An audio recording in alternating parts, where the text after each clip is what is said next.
नाज़रीन और सामीन, दिल्ली हाई कोर्ट ने सुदर्शन चैनल के एक नफ़रत आमेज़ प्रोग्राम पर मुकम्मल तरीके से रोक लगा दी है। हाई कोर्ट के फादिल जज नवीन चावला ने कहा कि बिंदास बोल नामी प्रोग्राम पर रोक लगाई जाती है और मामले की अगली समाअत 7 सितंबर को होगी। मामला क्या है? दरअसल सुदर्शन एक चैनल है जिसका बुनियादी काम मुल्क में नफ़रत फैलाना है।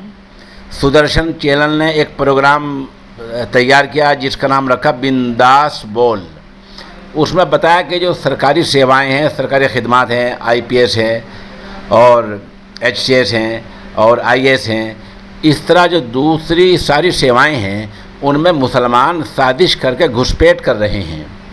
ये एक प्रोग्राम बना, इस प्रोग्राम दिखाने का प्रयास किया, इसका ऐलान किया और चारों तरफ से हमला बोलने की कोशिश की।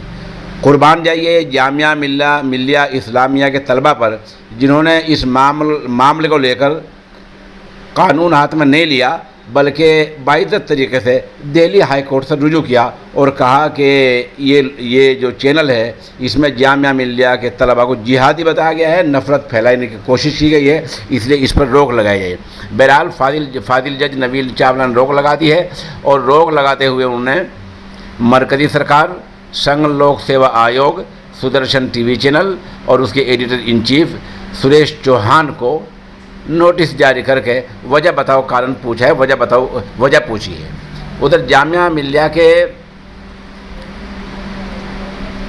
तर्जुमान अहमद अजीम ने कहा है कि हमने इस मामले को लेकर मरकज़ी वज़ीर तालीम को लिखा है और उन्हें पूरे मामले को उनके नोटिस में लाते हुए उन्हें कहा है, उनसे मांग की है, मुतालबा किया है कि इस पर रोक लगाया जाए क्योंकि ये नफ़रत वाला माहौल पैदा करना है हिंदुस्तान जैसे जमहूरी मुल्क में, ये अच्छा नहीं है। बहरहाल जामिया मिल्लिया के जो तलबा ने जो मेहनत की है वो रंग लाई है, इससे दूसरों को सबक लेना चाहिए और जिस तरह जामिया मिल्लिया के तलबा ने जिस मैयार, जिस पैटर्न से मामले को आगे बढ़ाया है, हमारी मिल्ली तंजीमों को भी उसी रास्ते पर चलकर ऐसे नफ़रत आमेज़ प्रोग्रामों पर रोक लगवानी चाहिए।